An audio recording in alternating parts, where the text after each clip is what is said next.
सतेंद्र भैया जिंदाबाद जिंदाबाद जिंदाबाद। सतेंद्र भैया जिंदाबाद जिंदाबाद जिंदाबाद। हमारा नेता कैसा हो, सतेंद्र भैया जैसा हो, हमारा नेता कैसा हो, सतेंद्र भैया जैसा हो। सतेंद्र भैया जिंदाबाद जिंदाबाद जिंदाबाद। सतेंद्र भैया जिंदाबाद जिंदाबाद जिंदाबाद। सतेंद्र भैया जिंदाबाद जिंदाबाद जिंदाबाद।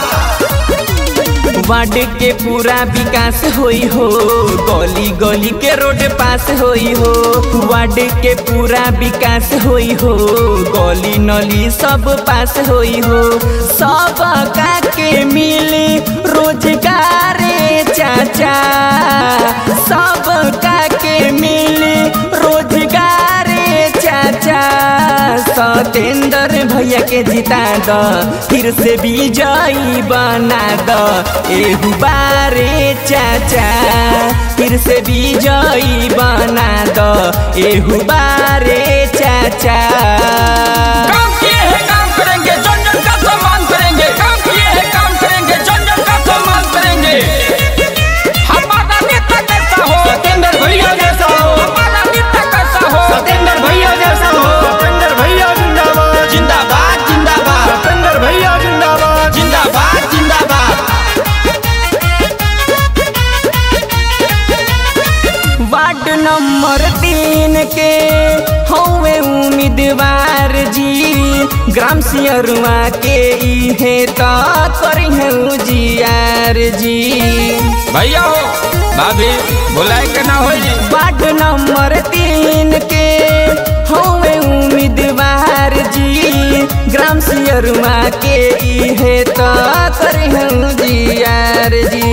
चम चम चमकी आपन गाँव जवारे चाचा, चम चम चमकी आपन गाँव जवारे चाचा। सतेंद्र भैया के जिता द, फिर से विजयी बना द एहू बारे चाचा। फिर से विजयी बना द एहू बारे चाचा। सतेंद्र भैया जिंदाबाद जिंदाबाद जिंदाबाद। सतेंद्र भैया जिंदाबाद जिंदाबाद जिंदाबाद। सतेंद्र भैया जिंदाबाद जिंदाबाद जिंदाबाद। हमारा नेता कैसा हो, सतेंद्र भैया जैसा हो, हमारा नेता कैसा हो, सतेंद्र भैया जैसा हो।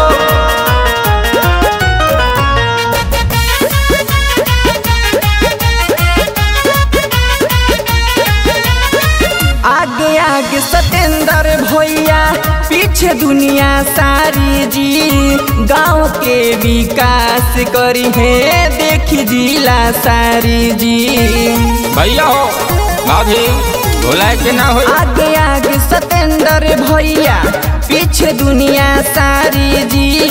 गांव के विकास करी है देखी दुनिया सारी जी।